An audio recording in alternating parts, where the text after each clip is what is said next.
How's it going, boys and girls? My name is Cowwy and welcome back to the Carrot Club. In today's video, we're going to talk about the 3 things that make up this part here called an object. It is extremely important for you to know this because everything you do in scripting, you are working to make this part to do something for you. For example, like killing you. So with that, let's get started.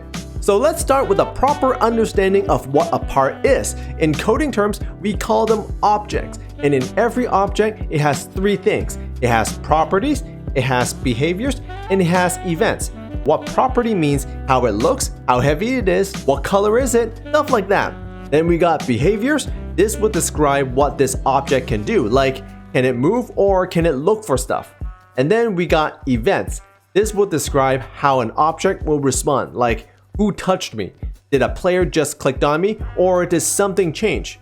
If you don't understand this, don't worry. We're going to build a lot of projects together in later videos so you'll know exactly what I mean. Let's take this Doge for example.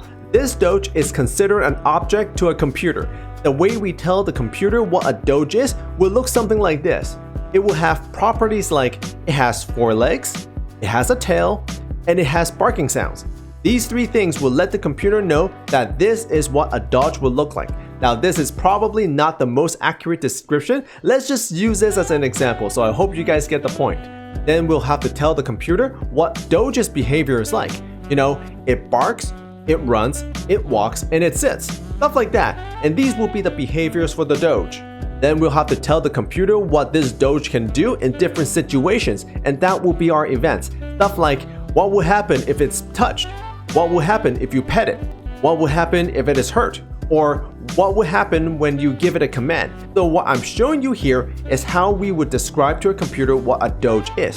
Just like this Doge, a part in Roblox Studio will have their own properties, it has their own behaviors, and also a set of events for this particular part. If you look at all the stuff here on this list, they are all considered objects. So your entire job when making a game is knowing what properties to change, what behaviors to run, and what events do I have to watch out for. And it is as simple as that. The only hard part about scripting is understanding what everything actually does. Let's do a simple example. We're going to make a part that will kill you. We'll write all the codes first, and I'll show you what the properties, behaviors, and events will look like. Local part equals script.parent. Part.anchored equals true. Part.touch connect function hit. Local touch part equals hit.parent. Local humanoid equals touch part find first child humanoid. If humanoid, then humanoid.health equals 0. That will be the end of this. So this is a lot of code, but everything I wrote inside here is all about this one part. For starter, we want to get the part that will be responsible for killing us. In this case, it will be script.parent. We're talking about this part here. And then we say part anchor equals true. This is a change of property. We're changing the anchor property to true so that the part will get stuck in one place.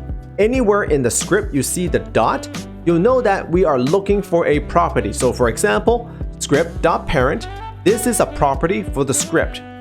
Then we got the part.anchor. This is a property for the part itself. Then we have here hit.parent. This is also a property for a part. And then finally we got humanoid.health.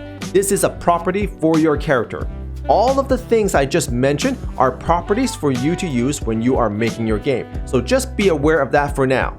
The next example will be the behavior. There is only one place in this script that has any behaviors, which is this part here with the find first child. In Roblox, you'll find that a lot of objects has the behavior to look for things that is attached to it. One of the ways is to use find first child. In this case, it wants to know if humanoid exists.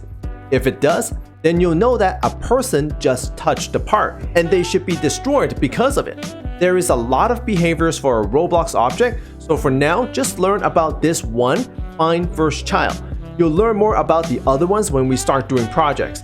Again, if you don't understand any of this, just be aware of it for now. The last example is the event. So this whole block here is considered an event. It starts off looking like a property, but it is not. You'll know that it is an event and not a property when you see connect here and followed by a function.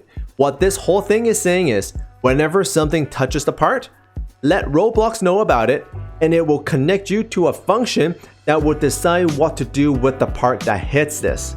I know this is not an easy topic to understand, but if you focus on learning just one thing, you will eventually get better at this. But now, just know that most of the objects you're working with is called an object, and an object has properties, it has behaviors, and it has events. When you are making a game, you need to know how to work with these.